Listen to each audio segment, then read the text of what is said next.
ำลังเริ่มงานทุกคนเอ้ยงานนี่ก็บ่มีคนไทยให้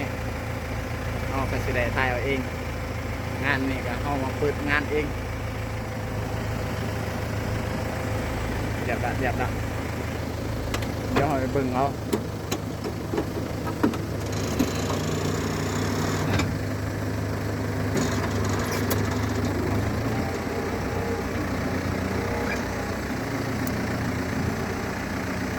สักละเบิ่งละงานรถประจำรุ่นละโยนห้างละปัดสายแล้ว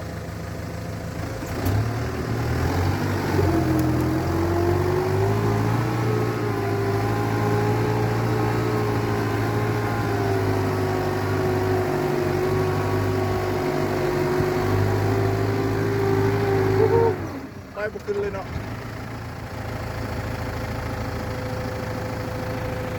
โอ้เริ่มงาน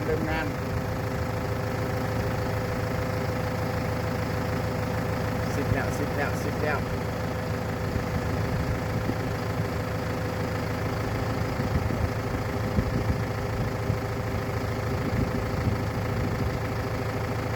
เลยได้แล้วนะ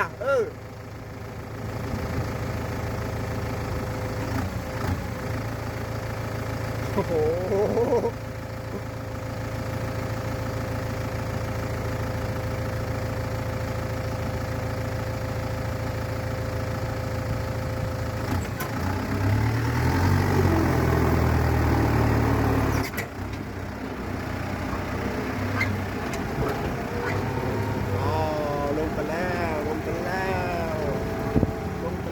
ลงไปแล้ว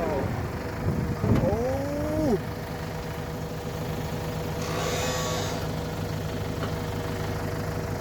โอ้โห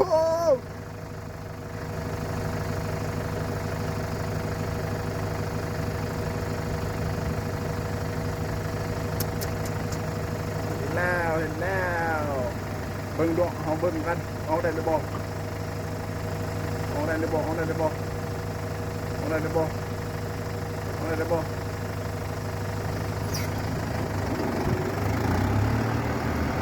โอ้โหออกตายแล้วทุกคนเอ้ยจัด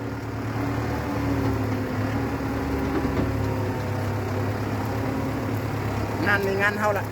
เดี๋ยวรับคลิปกันเด้อให้บ่ได้ทุกคนเอาให้เด้ฮะให้ล่วงนี่เด้อ